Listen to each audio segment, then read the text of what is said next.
Joining us now is Congressman Chris Stewart, a Republican who's on the committee. Congressman, thanks for being with us. So the initial findings say that the committee has found, quote, no evidence of collusion, coordination, or conspiracy between the Trump campaign and the Russians. Do you stand 100% behind that assertion? Absolutely, 100%. And it's very clear. And by the way, it's not just this committee that's drawn that conclusion. As Manu just said, this senior Democrat or Republican on the Senate side says the same thing. So does Dianne Feinstein, the senior Democrat on the Senate committee. So did Director Clapper. I mean, I would invite anyone, tell me the strongest piece of evidence that you have that supports the theory of collusion. Because, Anderson, there just isn't. And we've been looking at this for going on 15 months now. Let me ask, the committee, as Manu pointed out, didn't interview Paul Manafort, didn't interview Rick Gates, Michael Flynn, George Papadopoulos, didn't subpoena bank records, Steve Bannon, Hope Hicks, Corey Lewandowski, Donald Trump Jr. They refused to answer a number of the committee's questions. Given that, how is the investigation complete? How should the American people have confidence that it's complete? There's two groups of people there. The first four individuals that you talked about are under indictment by the special counsel. We cannot interview them now. Right. We will allow the special counsel to continue with his investigation. So anyone who brings up those four people either doesn't understand the process or isn't being honest about it. The other individuals you mentioned, many of them have come before the committee more than once.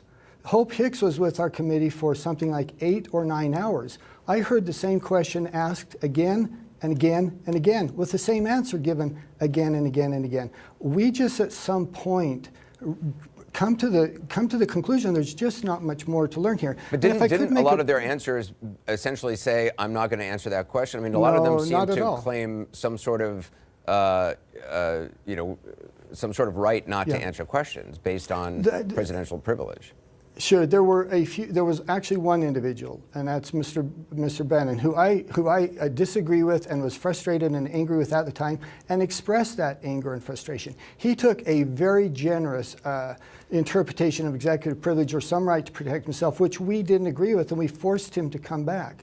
Mr. Lewandowski, for example, he came back over 2 questions, and it wasn't that he refused to answer them in the initial 9-hour interview. He just said, I want to be careful, I want to prepare to answer that question, and he came back and answered those questions. So I think the narrative or the story that these witnesses weren't willing to work with us is just not true. As I said, many of them were there for a long day and answered the questions that we asked them. There were a number of witnesses which Democrats on the committee wanted subpoenas to be issued against that Republicans declined. Is that correct?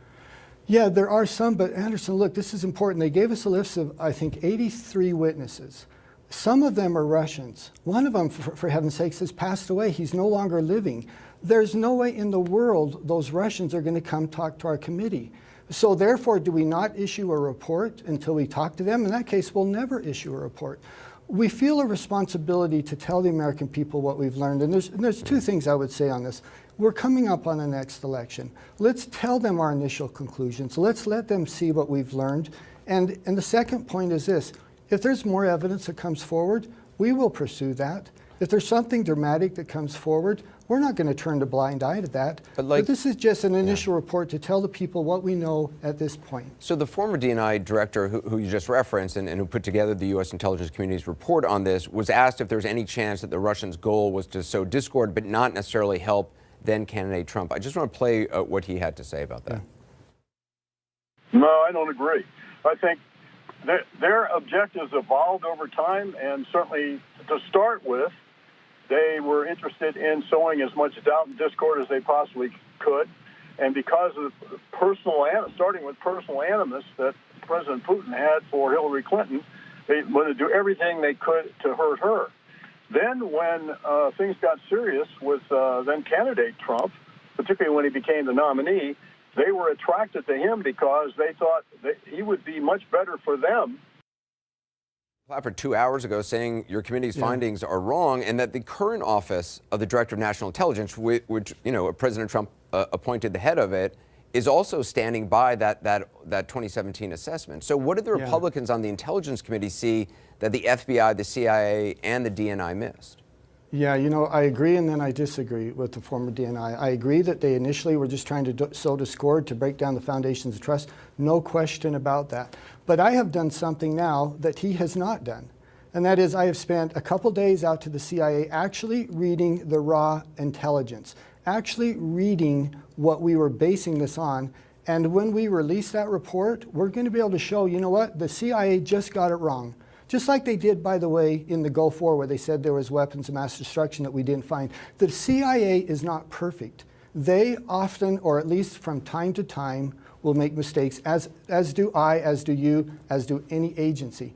And we're just going to have to show people they were wrong on this. They just misinterpreted some very key intelligence and drew the wrong conclusions. That's actually a separate topic, and I look forward to talking about that, because we'll be able to release some of that information to the American people. Isn't that then I mean, aren't we talking about really the entire intelligence community having come to this conclusion? And I mean, if what you're saying is true, that is a massive failure of U.S. intelligence. Well, there's this one thing that's often said, at least it was said initially, all 17 agencies in the IC have concluded, and that wasn't true at all. It was the CIA, the FBI, and then by extension, the DNI. Those were the only ones who drew this conclusion, and Director of NSA said, I agree with it, but not with the same type of high degree of confidence. But once again, some of those individuals, many of those individuals, haven't had access to the raw intelligence like those of us on the committee have.